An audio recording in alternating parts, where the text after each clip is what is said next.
أستغفر الله العظيم الذي لا إله إلا هو الحي القيوم وأتوب إليك. أستغفر الله العظيم الذي لا إله إلا هو الحي القيوم وأتوب إليك. إلى حضرة النبي المصطفى رسول الله صلى الله عليه وسلم وإلى آله وصحبه الكرام شأن الله لهم وبسر الفاتحة. أعوذ بالله من الشيطان الرجيم. بسم الله الرحمن الرحيم. الحمد لله رب العالمين الرحمن الرحيم مالك يوم الدين. إياك نعبد وإياك نستعين. اهدنا الصراط المستقيم صراط الذين أنعمت عليهم غير المغضوب عليهم ولا الضالين آمين. السلام عليكم ورحمة الله وبركاته.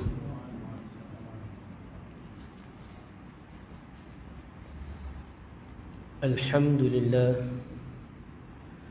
الحمد لله رب العالمين، والصلاة والسلام على أبي القاسم الأمين وعلى آله وصحبه أجمعين. أشهد أن لا إله إلا الله وحده لا شريك له، وأشهد أن سيدنا وحبيبنا محمدا عبده ورسوله. اللهم صل وسلم وبارك على سيدنا محمد الفاتح لما أغلق والخاتم لما سبق ناصر الحق بالحق والهادي إلى صراطك المستقيم. صلى الله عليه وعلى آله وصحبه حق قدره ومقداره العظيم. سبحانك لا علم لنا إلا ما علمتنا إنك أنت العليم الحكيم. ولا حول ولا قوة إلا بالله العلي العظيم. قال رب اشرح لي صدري ويسر لي أمري واحلل عقدة من لساني يفقه قولي. اللهم آمين. أما بعد. Yang saya muliakan Al-Fadhil, Tuan Imam, para pegawai dan barisan, para kepimpinan bagi Masjid Al-Badar, para alim ulama, guru-guru, cikgu-cikgu, ustaz-ustaz, ustazah-ustazah, para kepimpinan masyarakat muslimin dan muslimat, hadirin dan hadirat yang dikasihi dan dirahmati Allah Subhanahu wa ta'ala sekalian. Pertama dan selamanya, sama-sama kita merafa'kan rasa syukur kita ke hadirat Allah Subhanahu wa ta'ala. Alhamdulillah, kerana dengan limpah kurnia kasih sayang daripada Allah Subhanahu wa ta'ala kepada saya dan kita semua, dapatlah sama-sama pada malam ini kita berada di dalam rumah dari rumah-rumah Allah, di dalam majlis ilmu. Mudah-mudahan kita semua diberkati Allah. Muslimin dan muslimat, hadirin dan hadirat yang dikasihi sekalian, aku menginginkan syurga. Dan ditanya pula kepada seorang yang lain, lalu ditanyakan pula kepada salah seorang yang lain, kenapa kamu perbanyakkan ibadah? Lalu dia kata, kerana aku takut akan neraka. Lalu Rabi'atul Adawiyah berkata kepada mereka berdua, apa pandangan kamu wahai fulan jika Allah tidak ciptakan syurga? Kamu pula, jika Allah tidak ciptakan neraka, apa pandanganmu? Adakah kalian akan meninggalkan menyembah Allah, memperbanyakkan ibadah kepadanya? Maka mereka berdua terdiam. Rabi'atul Adawiyah berkata, ketahuilah wahai kalian berdua, kita adalah hamba, Allah adalah Tuhan. Maka beribadahlah kalian kerana kita adalah hambanya, bukan kerana tujuan lain. Muslimin dan muslimat yang dikasihi dan dirahmati Allah, maka nasihat ini menyebutkan kepada kita bahawasanya tujuan ibadat kita bukan yang lain. Bukan kerana syurga, bukan kerana neraka, bukan nakkan pahala, bukan ia merupakan suatu kewajipan, bukan. Sekalipun dia bukan satu kesalahan. Tetapi jadikanlah tujuan kita beribadah kepada Allah adalah untuk mendapatkan Allah.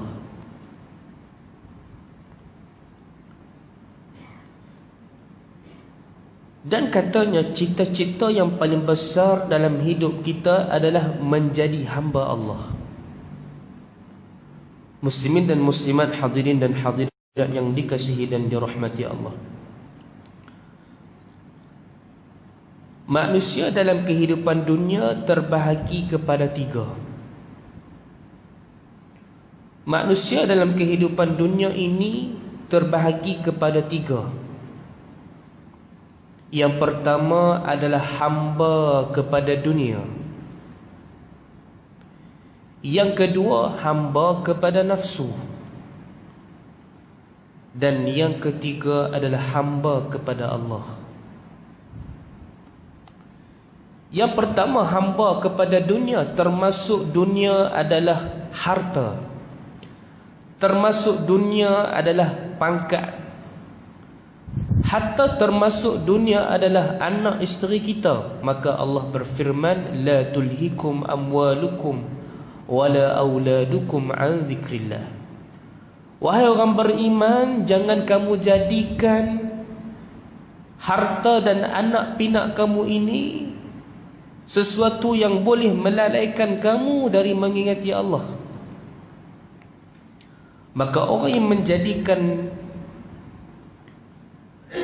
dunia sebagai Tuhan dia, menjadikan dirinya sebagai hamba kepada dunia, maka orang macam ni dia tak peduli halal haram, dia tak peduli apa Tuhan kata, tetapi yang dia peduli apa yang dia nak. Itu adalah hamba kepada dunia. Sabda Nabi SAW, ta'isa abdud dinar wad dirham.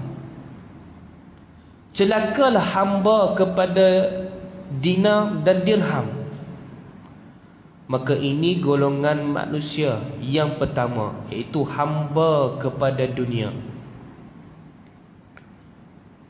Yang kedua, hamba kepada hawa nafsu. Hamba kepada hawa nafsu, apa sahaja yang nafsu dia hendak, yang nafsu dia kehendaki, yang nafsu dia inginkan, maka dia akan berusaha untuk mencapainya. Nafsu ni subhanallah disebutkan oleh Al-Imam Abu Layth As-Samarqandi di dalam kitab Tanbihul Ghafilin, bahawasanya waktu mana Allah ciptakan akal, waktu Allah ciptakan akal, Allah sebut kepada akal, wahai akal, menghadaplah kepadaku. Menghadap Allah. Maka Allah sebut lagi kepada akal, wahai akal, pergilah kamu. Akal pun pergi. Lalu pada ketika itu Allah menciptakan pula nafsu.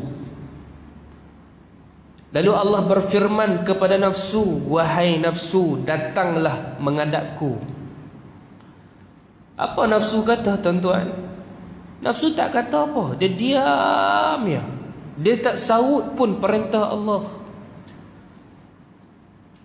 Lalu pada ketika itu Allah bertanya kepada nafsu, wahai nafsu, siapa aku dan siapa kamu?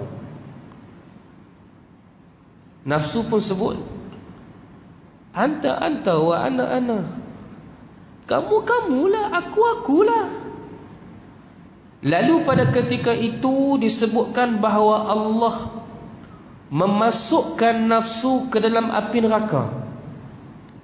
Dibakar nafsu tadi. Maka Allah suruh menghadap. Wahai nafsu, menghadaplah kepadaku. Setelah nafsu dibakar di dalam api neraka selama 100 tahun, nafsu pun datang menghadap Allah. Allah bertanya lagi kepada nafsu, wahai nafsu, siapa aku, siapa kamu? Ni kata nafsu ni ketegak. Nafsu pun sebut anta anta wa ana, kamu kamulah, aku akulah. Allahu Akbar. Ni nafsu hak ada kat kita ni. Lalu pada ketika itu Allah mengambil nafsu lalu dicampakkan ke dalam neraka yang disebut sebagai narul ju', neraka yang siksaannya adalah berupa kelaparan yang melampau. Siksa neraka ni tuan-tuan banyak jenis. Di antara siksaan yang Allah sediakan bagi ahli neraka selain daripada bakaran api adalah Allah jadikan kesejukan yang melampau pun ada. Sejuk yang teramat sangat pun ada. Siksaan kepada ahli neraka ni tak terhitung banyaknya. Ada orang tak kena, ada orang ni dia duduk dalam api, memang dalam api. Tetapi dalam api itu terlampau sejuk. Ada orang duduk dalam api, tetapi kerjanya hanya menghancurkan batu kepada kepala dia. Di antara siksaan neraka yang Allah sediakan kepada ahli neraka adalah satu tempat neraka ni siksaannya berupa kelaparan. Ini disebut dalam kitab Tanbihul Ghafilin. Lalu yang kata nafsu duduk dalam neraka tadi dalam tempoh yang lama. Lalu Allah keluarkan nafsu. Maka Allah bertanya lagi kepada nafsu, man ana? Siapa aku, siapa kamu? Nafsu pun sebut, wahai Allah, kalau kau nak sebut kau Tuhan, kau ambil lah. Kalau kau nak sebut aku ni hamba kamu, okeylah, aku mengakulah aku hamba. Maknanya apa? Nafsu ni kalau kita nak cabak dia tak boleh. Kalau kita cabak dia lebih kerah. Kalau kita ugut dia lagi kerah. Kalau kita berkerah dengan dia lagi kerah. Macam mana cara untuk mendidik nafsu kita adalah dengan kita meninggalkan makan ataupun mengurangkan makan, ataupun dalam bahasa lain berpuasa. Puasa ni adalah cara yang paling kukuh untuk kita nak didik nafsu kita, tuan-tuan. Ada orang sebut, ustaz saya ni susah nak tinggal maksiat saya. Saya baca Quran pun tak hilang, ustaz. Saya sedekah pun tak hilang, bangun tahajud pun tak hilang. Macam mana saya nak tinggalkan maksiat saya ni? Ada orang suka berzina, ada orang suka macam-macam lah. Maka ibadat yang paling cepat untuk mendidik nafsu kita, menyebabkan hilangnya cenderung hati kita ataupun kehendak nafsu kita dalam melakukan maksiat adalah berpuasa. Puasa ni Allah ciptakan ibadat puasa ni 1001 kebaikan. Dengan kita perbanyakkan puasa, hati kita akan bercahaya. Dengan kita perbanyakkan puasa, akal kita akan cerdas. Dengan kita perbanyakkan puasa, kecintaan kepada dunia akan berkurangan. Dengan kita perbanyakkan puasa, ketamakan kita kepada dunia akan hilang. Banyak Allah ciptakan. Di samping puasa ni dapat menjadikan tubuh kita sihat. 1001 kebaikan Allah ciptakan pada puasa. Muslimin dan muslimat, hadirin dan hadirat yang dikasihi dan dirahmati Allah. Maka sebab itu, maka kesimpulan dia, kalau kita nak didik nafsu kita, maka kurangkan makan. Dengan makna lain, puasalah. Yang kata perut kita ni, tuan-tuan, Allahumma salli ala sayyidina Muhammad, tersimpan padanya segala penyakit. Penyakit yang ada dekat kita semua ni, boleh kata kebanyakannya datang daripada perut. darah tinggi ke, kencing manis ke apa, semua mai dari perut, daripada makan. Sebab itu Allah cukup sayang kepada orang yang cukup suka puasa ni. Ada 3 ibadat yang Allah simpan pahala. Allah tak cerita kepada siapa pun pahala dia banyak mana. Kita yang sebut istighfar, ada kadar pahala yang Tuhan sebutkan, yang Nabi sebutkan. Kita yang membaca subhanallah, tasbih ataupun alhamdulillah, ada kadar pahala yang Tuhan sebutkan dengan lidah Rasulullah sallallahu alaihi wasallam. Tapi ada 3 jenis ibadat ni Tuhan tak cerita pahala dia banyak mana. Tuhan kata aku yang akan bagi, aku akan bagi. Yang pertama adalah memaafkan manusia. Yang kedua adalah bersabar. Yang ketiga adalah puasa. Ni 3 ibadat ni kalau kita boleh buat ni, Tuhan simpan pahala dia. Allah buat surprise kepada kita pada hari kiamat. Kata dalam hadis qudsi Allah sebut, wa ana ajzi bihi, as-siyamu li wa ana ajzi bihi. Yang kata puasa ni dia untuk aku, aku sendiri yang akan berikan pahala kepada orang yang puasa. Allah, Allah, Allah. Muslimin dan muslimat yang dikasihi dan dirahmati Allah. Sebab itu orang yang suka makan, terlampau suka makan ni disebut dalam kitab penawar bagi hati, nak mati susah. Sakaratul maut dia luar biasa sebab dia suka makan. Benda viral dia kerja nak sapu. Teringin tu pergi cari makan, teringin ni cari makan. Daripada umur muda sampai ke tua, kerja nak cari makan sedap-sedap. Orang macam ni disebut dalam kitab penawar bagi hati, waktu nak mati dia susah. Di samping pada hari kiamat kena hisap lama. Tuan-tuan, bila kita makan, makanan tadi dia akan jadi darah. Dan darah tadi dia akan terpancar kepada seluruh anggota tubuh badan kita. Dia terpancar ke otak, dia pancar ke telinga, pancar ke tubuh, ke tangan, pancar ke kaki, ke maluan, ke mata sebagainya. Sebab itu orang yang makan dia tak jaga, di samping mudarat tubuh badan dia, juga mudarat panca indera dia. Apa kisah kita duk tengok orang tak mau main semayang ni? Kisah dia apa? Tak jaga makan lah. Bila dia tak jaga makan, dia makan benda-benda yang haram, yang syubha, ataupun paling kurang dia makan benda harus tapi dengan kadar yang begitu banyak. Maka perkara tadi, makanan tadi akan menyebabkan dia malas nak buat baik. Apatah lagi kalau dia makan benda haram, benda syubha. Makanan tadi akan menjadi darah, dan darah tadi akan terpancar ke telinga dia. Sebab tu Allah sebut wa fi adhanihim waqra. Bila darah hasil dari makanan tadi terpancar ke telinga, kata Allah, telinga dia ada sumbatan. Telinga dia ada sumbatan. Orang tegak tak mau dengar, orang bagi kuliah, dia kata orang kata dekat dia. Orang cakap benda betul, dia kata tak betul. Dia suka nak, telinga dia ni macam tak boleh nak berfungsi dengan baik. Sebab apa? Sebab benda tak baik dia suka dengar. Yang kata azan rumah sebelah masjid, dia tak boleh, dia tak dengar azan tu. Dengar macam tak dengar. Tapi kalau ada benda-benda haram, benda-benda yang tak bagus, dia cepat aja nak dengar. Oh, bab-bab mengumpat dia suka. Sebab yang kata haram ni dia seperti bersih berani dengan benda haram juga, dia nak dekat. Yang kata benda halal, dia dengan benda halal juga. Orang yang tak jaga makan dia, darah tadi ni yang hasil dari makanan akan pancar ke otak dia. Maka Allah sebut nasiyatin kadhibatin khati'ah. Yang kata otak dia kadhibatin khati'ah, tipu. Nak fikir benda tipu. Hari ni aku nak tipu orang apa? Dosa.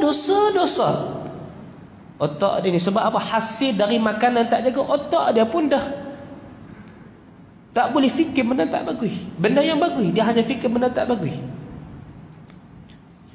Begitu juga darah tadi akan terpancar ke penglihatan dia, ke mata dia. Maka Allah sebut khatamallahu ala qulubihim wa ala sam'ihim wa ala absarihim.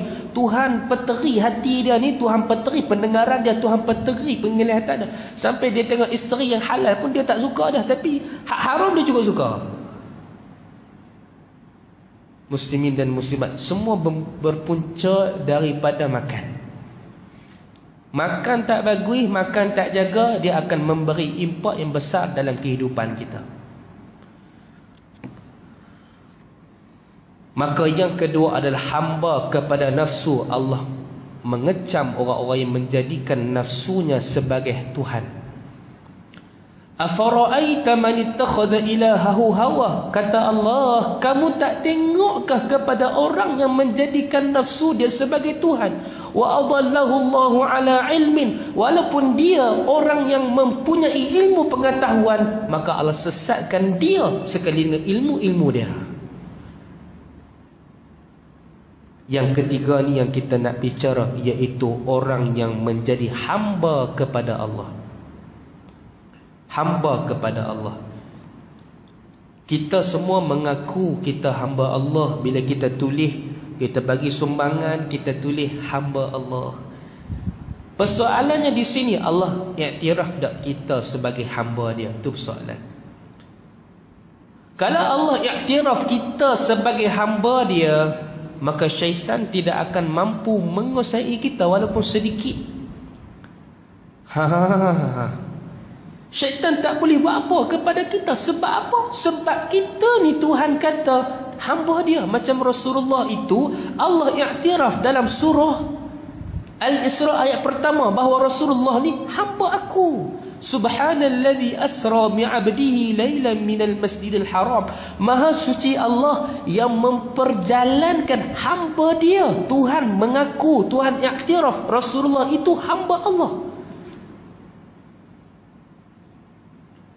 Kalau kita, Allah iktiraf kita hamba kepada Allah, maka syaitan tak akan mampu menggoda kita. Dalam surah Al-Hijr, muka surah yang ke-9 yang bawah, ayat bawah tuan-tuan, Allah Subhanahu wa taala berfirman, qala rabbi bima aghwaytani la uzayyinanna lahum fil ard wa la ughwiyannahum ajma'in. Iblis berkata, wahai Tuhanku, disebabkan engkau telah memutuskan bahawa aku ini sesat, maka aku berjanji akan memperindahkan segala bentuk kemungkaran kepada Adam dan keturunannya di dunia ini, dan aku akan menyesatkan mereka semuanya, illa ibadaka minhumul mukhlasin, kecuali hamba-hambamu yang mukhlis, yakni ikhlas di antara mereka. Nampak tak? Iblis kata apa tuan-tuan? Illa ibadaka, tu poin dia. Illa ibadaka, kecuali hamba kamu. Iblis ni dia boleh sesatkan ulama, dia boleh sesatkan orang soleh, dia boleh sesatkan orang yang disebut sebagai wali, dia boleh sesatkan. Yang dia tak boleh sesatkan adalah hamba Allah.